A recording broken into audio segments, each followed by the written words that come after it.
Agora sim, deputado, muito boa noite, seja bem-vindo. Só para quebrar o gelo, deputado, gostei da sua risada aqui, muito sincera, quando o Wilson deu a sugestão do meu Fusca Minha Vida.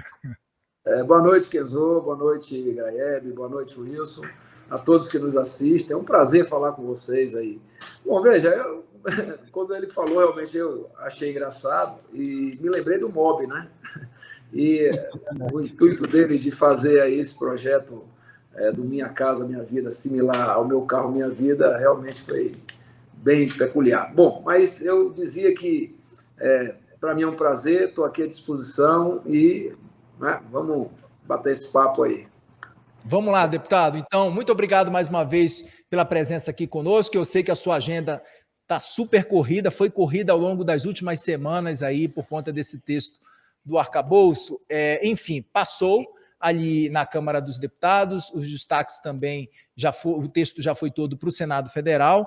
E agora, como é que está sendo feita, deputado, essa transição? O senhor já conversou com o relator no Senado, o senador Omar Aziz? Como é que está esse azeitamento ali, nessa transição agora do texto do arcabouço que segue para apreciação no Senado Federal? Deputado, muito boa noite mais uma vez. Bom, veja, Kenzo, eu tive um trabalho grande aqui na Câmara para poder, de fato, elaborar um texto ao substitutivo do texto original enviado pelo governo que pudesse contemplar os vários pensamentos que tem aqui na Casa, na Câmara dos Deputados. Nesse sentido, eu tive uma árdua tarefa que mostrou-se extremamente eficiente de conversar com os deputados, com os líderes partidários, com o presidente da Casa, deputado Arthur Lira, e com o governo, basicamente com a interlocução que eu considero muito privilegiada com o ministro Fernando Haddad, seus assessores diretos, Galípolo e Seron, e também com a ministra Simone Tebet, que teve uma participação ativa. Enquanto a gente costurava politicamente o pensamento dos deputados, eu me oferecia a visitar as bancadas, e isso foi extremamente eficiente. A parte técnica da assessoria daqui do Congresso Nacional, da Câmara dos Deputados, que me assessorava, com a assessoria dos ministérios, trabalhavam tecnicamente no aperfeiçoamento do projeto. E nós tivemos aí, pela votação da urgência, pela votação do substitutivo, uma votação expressiva, muito acima do quórum mínimo para emendas constitucionais, são de 308 votos, nós tivemos 372. Inclusive, dos destaques apresentados, todos foram rejeitados, mantendo o texto que nós apresentamos. Agora, para o encaminhamento no Senado, eu penso que a liturgia da minha posição como relator, eu só devo me manifestar se convidado for para conversar com os senadores ou com o relator lá no Senado, o senador Omar Aziz. Eu não tomaria a iniciativa, porque eu penso que o Senado tem ampla prerrogativa e legitimidade de alterar o texto que eles receberam da Câmara. Eles podem modificar parte ou a grande parte, o que entenderem que seja necessário para aperfeiçoar ainda mais esse regime fiscal. E eu não gosto muito da palavra arcabouço, viu, Kenzo? Porque remete a ossada, a esqueleto, e isso me lembra restos mortais. E a lei que nós fizemos é uma lei contemporânea, moderna, que eu gosto muito do conceito cíclico e procíclico, e por isso mesmo teve uma aprovação extremamente eficaz aqui e grande na Câmara. Então, eu vou deixar que o Senado faça o trabalho. Agora, lembrando, né, que como a iniciativa partiu da Câmara em primeiro momento, indo para o Senado, se houver modificações, voltará para que a Câmara decida em último momento. Meta fiscal tá bom, deputado? Pode ser assim? Regime fiscal sustentável. Pronto, tá aí. É um pouco extenso, viu, deputado? Para o público em geral, para a gente poder girar aqui e dar mais agilidade ao processo. Mas vamos lá. Marco fiscal, Carlos Graeb. marco fiscal. Eu vou ter que frustrar o senhor, porque a gente estava com essa discussão ontem na redação e a gente foi ver como as pessoas estão procurando no Google o assunto e já virou arcabouço. Então, arcabouço pegou, já era. Não tem mais jeito. Eu gostaria que o senhor contasse um pouquinho o bastidor dessa aprovação, porque a gente sabe que tinha muita resistência, e eu queria que o senhor explicasse qual foi, primeiro, a resistência mais dura a ser rompida aí, Qual foi o pulo do gato para conseguir essa votação tão expressiva? Porque foi muito expressiva mesmo, né? 372 é bastante. Na verdade, Graeme, foi o diálogo. Eu estou no 8º mandato consecutivo de deputado federal, aprendi a fazer política na Câmara de Vereadores de Dias d'Ávila, né? Fui presidente da Câmara, fui prefeito, então eu aprendi que não adianta você querer impor a sua vontade, as suas ideias e opinião. Eu criei uma rotina de dialogar exaustivamente e mostrar que esse projeto ele tinha certas tecnicidades que nem todo mundo tinha conhecimento.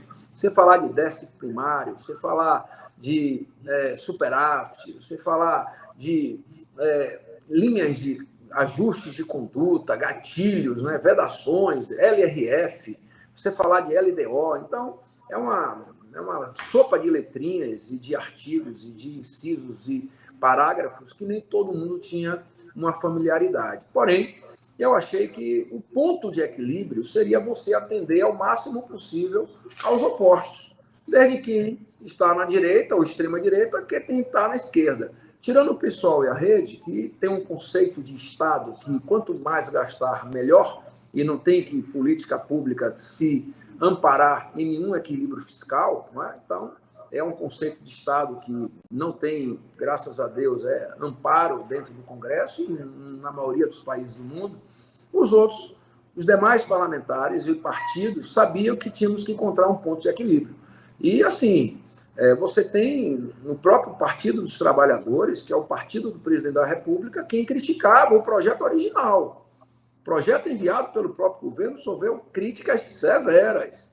Mas eu mostrava o seguinte, olha, gente, se não votarmos no regime fiscal, o que é que prevalece? Vai ser o teto de gastos, que é muito pior. Pelo menos esse projeto trará o mínimo de despesas garantidas, seja quando tiver o desenvolvimento e o crescimento econômico, seja na crise. Então, vocês terão aí de 50% a 70%, a depender do atingimento do resultado primário, para poder gastar. E nós aumentamos em 228 bilhões a base de gastos para esse ano 2023, reproduzido para os anos seguintes. Ou seja, nos 4 anos do presidente Lula, teremos quase 1 trilhão a mais que aumentamos essa base orçamentária. E com um mínimo de investimentos previstos, que era 78, e nós passamos para 0,25 do PIB. Portanto, não votar essa lei significa retroceder e termos o teto de gasto que impedirá que essas políticas, principalmente de expansão, de transferência de renda, de gastos públicos, possam permanecer.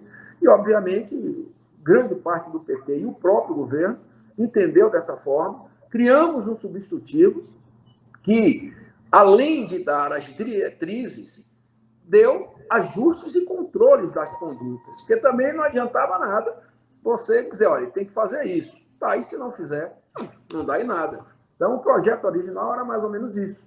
E nós criamos os ajustes, os controles e as condutas a serem amparadas obrigatoriamente pela gestão agora do atual governo para que possa atingir a meta. Se não atingir, entram vedações, que são uma espécie de punições pelo não atingimento da meta. Aí você não vai poder dar aumento de despesas, cortar desonerações, fazer o que fez agora para incentivar a indústria automobilística. Se o governo não atingir a meta, não poderá mais dar desonerações. Então, nós criamos determinadas condutas de impedimento de gestão que fará com que o governo tenha, sim, que elevar as suas receitas, ancorando o regime fiscal que nós votamos, para que consiga o equilíbrio das contas públicas e, com isso, atacamos a política monetária com a queda dos juros.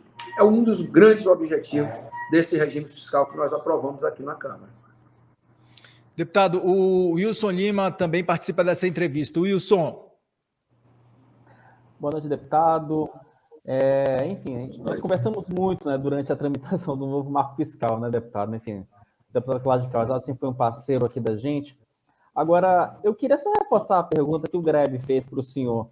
Eu sei que o senhor não pode falar muito durante a tramitação, inclusive eu perguntei para o senhor várias vezes por mensagem, que o senhor não podia falar muito sobre quem foi que trouxe o maior problema, né? Qual foi a maior trava, né? Qual foi o partido que dificultou mais? Eu entendo que naquele momento qualquer declaração, qualquer informação poderia complicar o seu trabalho de articulação. Agora, passado todo esse processo, agora que o projeto já foi aprovado, inclusive por 372 votos, eu queria lhe perguntar basicamente duas coisas. Primeiro, surpreendeu esse número de votos, 372, se falava inicialmente 310, 320, no máximo, eu acho que 372 ninguém esperava. Primeiro ponto, queria saber do senhor se esse número lhe surpreendeu. E segundo, o PT deu muito trabalho no processo de articulação, no processo para aceitar essa proposta, deputado? Bom, Wilson, veja, não, primeiro, não me surpreendeu o número de votos, 372, nós esperávamos realmente uma votação acima de 350 a 360 votos. Então, 372 foi muito mais positivo do que a gente esperava, mas a diferença de 10, 12, 15 votos não foi considerável, nós esperávamos realmente. Por quê? Primeiro, teve uma atuação muito firme do presidente Arthur Lira. Ele separou e pediu que todos separassem os ruídos da falta da base do governo, da falta de atenção, de muitas demandas que alguns partidos estão reclamando, desse projeto que diz respeito não apenas ao interesse do governo, mas do Brasil, do país. Segundo, houve uma grande participação dos líderes partidários. Todos os líderes, os da base, os que estão na base, por exemplo, republicanos e o próprio líder do meu partido, nós não somos base do governo, somos partidos independentes.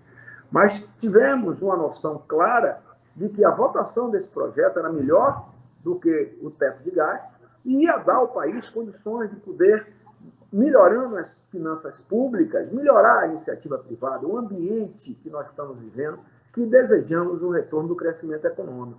O governo vai se beneficiar disso? Sim, muito, mas os próximos governos também, e, acima de tudo, todos nós brasileiros, as indústrias brasileiras, o comércio, o serviço, o setor produtivo nacional. Segundo, eu não posso reclamar do Partido dos Trabalhadores. Obviamente que houve muita resistência na apresentação do que nós desejávamos como substitutivo. Isso é normal. Porém, o partido votou unido. Então, houve manifestações de que não deveria ter nenhum tipo de sanção, que eu não gosto também dessa palavra sanção, eu prefiro ajustes e condutas, não é, para que passasse credibilidade e tivesse esses condicionantes como os relatórios bimestrais, que todos nós vamos ficar avaliando a cada 2 meses como é que está a conta do governo, se está entrando mais dinheiro do que saindo, se está conseguindo gastar mais ou menos do que se arrecada. Nesse acompanhamento, tem os contingenciamentos obrigatórios, você tem vedações, você tem sanções administrativas na busca da eleição, tiramos a criminalização. Ou seja, dentro desse processo, nós discutimos com quem queria endurecer a regra, com quem queria não ter regra alguma e quem queria um meio termo. E foi o que nós fizemos. Então, eu aqui só tenho elogios. Não é? Se eu tivesse de dizer quem mais ajudou, todos ajudaram. Eu falo aqui em nome do líder do governo, o deputado Zé Guimarães, o líder Zeca do PT, tiveram atuações muito positivas.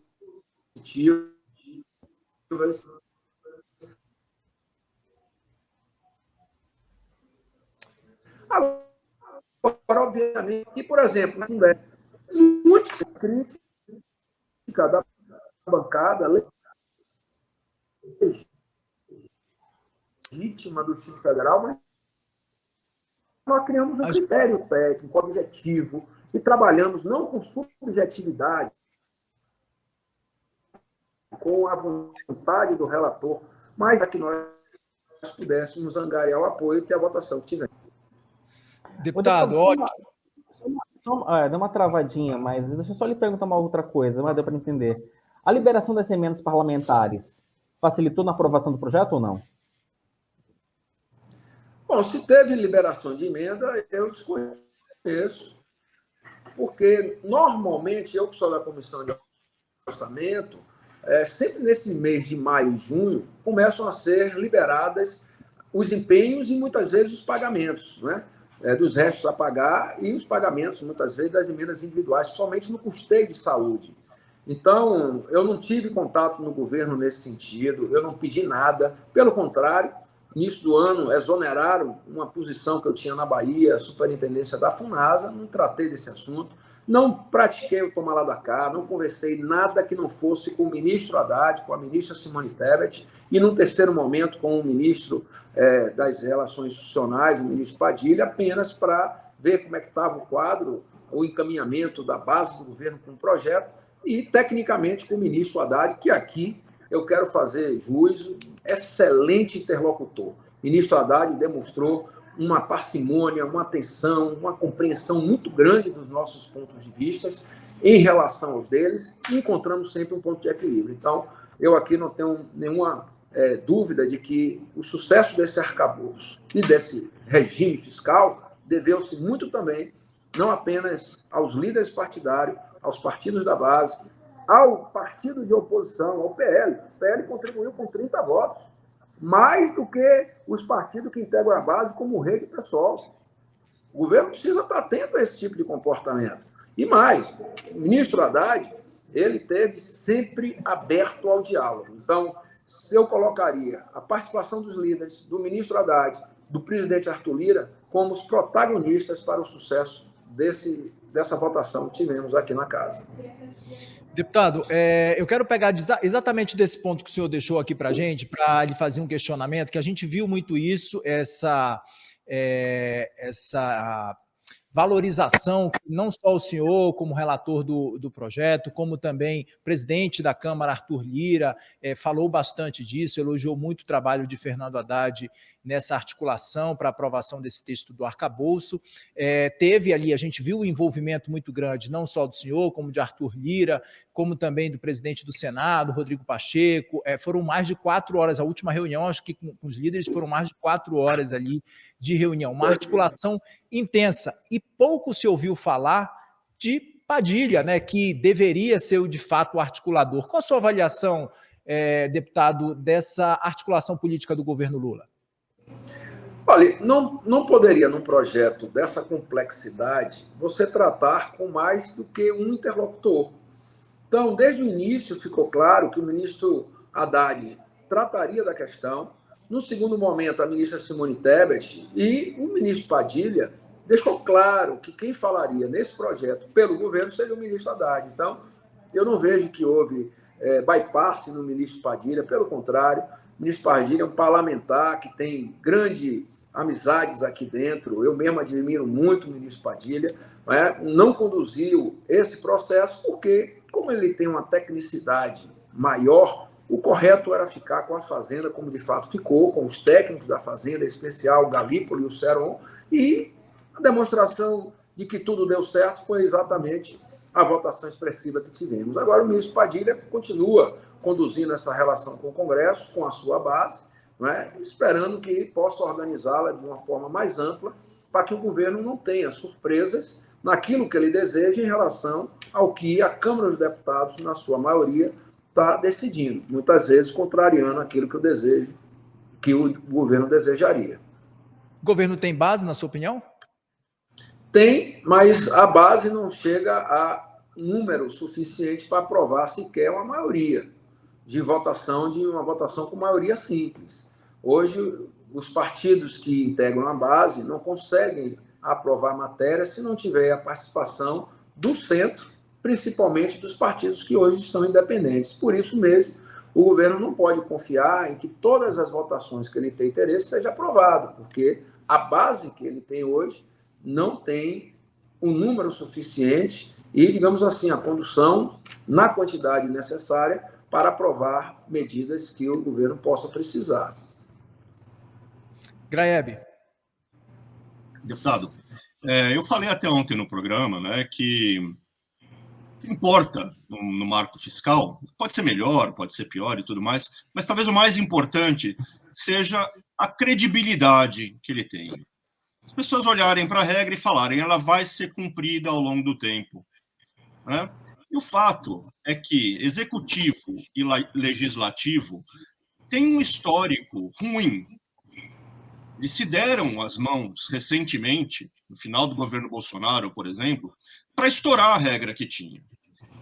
tem um histórico de jogar para o alto a regra que está estabelecida, ao invés de trabalhar dentro dela. Então, além da votação expressiva, quais outros sinais ou quais outras garantias, vamos dizer assim, o senhor pode nos dar de que o Congresso entendeu que preservar a regra ao longo do tempo é importante? E sem isso, se daqui a 3 ou 4 anos mudar de novo, trabalho feito, o esforço feito agora ou daqui a... também não adianta em nada. Quem tem que dar essa certeza é o governo. Porque, veja, nós aqui do Congresso,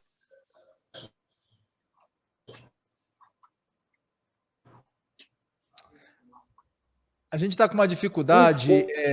Deputado, rapidamente, só para a gente melhorar essa conexão, para que todo mundo nos acompanhe, pode voltar para cá, para mim e para o Graeb, Matheus, só para o deputado Cláudio Cajado tentar reajustar essa questão, dar uma estabilizada nessa internet dele.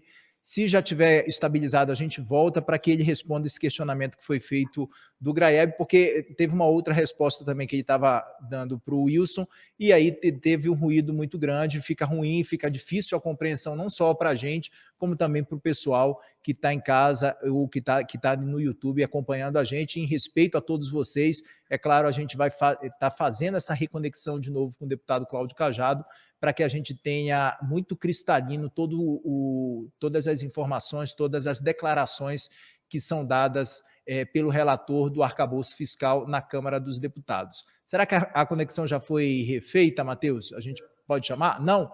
Então tá, a gente continua aqui, é claro, aguardando essa conexão com o deputado Cláudio Cajado, que vai finalizar já e trazer essa informação para a gente, né? O Graeb fez esse questionamento para o relator sobre essa questão do compromisso, de fato, de cumprir esse arcabouço fiscal que foi aprovado na Câmara dos Deputados, com uma aprovação bastante significativa, 372 votos a favor, e a gente vai acompanhar agora também como vai ser essa tramitação dentro do Senado Federal. Vamos lembrar aqui que no Senado Federal, quem vai ser o relator do arcabouço será o senador Omar Aziz, né? Então, a gente, inclusive, até perguntou isso para o deputado Cláudio Cajado, se houve alguma ligação ali para essa transição, então, desse texto que está chegando agora no Senado Federal. Já está ok? Ainda não? Graeb, queria que você fizesse rápido uma avaliação para a gente dessas falas, né, do deputado Cláudio Cajado, falando muito claramente ali sobre a questão que me chamou bastante atenção, foi ele falando da questão da base do governo, né, que não há base no governo para aprovar matérias de quórum simples, né? Pois é, isso já virou um segredo de polichinelo, assim, né? Ou seja, segredo nenhum. Todo mundo fala abertamente que a base é mambembe, que a base não é suficiente para aprovar nem uma legislação simples, né? Quanto mais uma PEC, quanto mais... Então, essa dinâmica... Ele voltou? Voltou, já voltou sim, Graeb. Vamos lá, deputado? Agora sim, acho que agora vai melhorar essa conexão para que a fala saia bem cristalina, bem para que todo mundo entenda em casa também. Pode testar rapidinho, deputado, só para a gente... Está me ouvindo bem? Então, como eu Sim, estava dizendo... Vamos lá, deputado, pode retomar a sua resposta desde o começo, por favor. Não, eu parei onde? Na verdade, como eu estava dizendo, então, quem pode dar essa garantia é o governo, no sentido de que nós criamos a lei, demos todas as condições para que o governo possa implementá-la. Agora, a grande dúvida que tem, Graeb, é que o regime fiscal está ancorado na elevação da receita. Então, o desafio do governo é elevar as receitas e não é pouco recurso, não. Algo em torno de 150 bilhões de reais. Medidas como essa, que são positivas, não é? De você poder melhorar o acesso do carro popular, como vocês falaram, nem é tão popular hoje em dia assim, mas que desonera de um lado e o governo tendo que arrecadar do outro, traz uma certa preocupação. Eu disse ao ministro Haddad E o grande desafio dele e do governo é justamente conseguir fazer com que essa robustez, esse incremento da arrecadação possa, de fato, dar a ancoragem, a sustentação para que o regime fiscal produza os seus efeitos. Então, o senhor pode só dizer, então, deputado, o senhor está de acordo com essa percepção de que conceder esse subsídio no dia seguinte à aprovação do arcabouço, isso não é uma contradição, certo? Bom, eu não diria que seja contradição. Talvez, se o governo atingir a sua necessidade de arrecadação, ele possa ter, digamos assim, outros coelhos na cartola.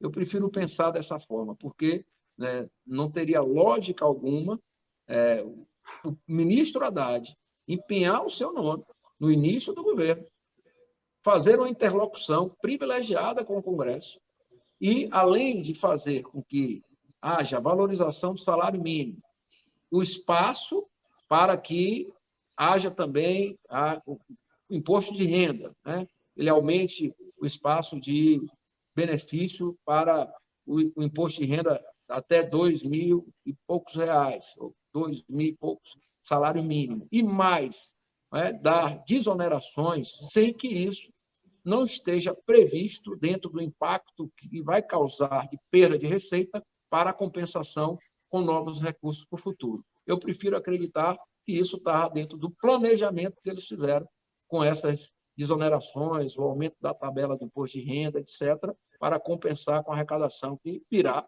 necessariamente daqui para frente. O senhor é um otimista. Temos que ser, né? Temos que ser.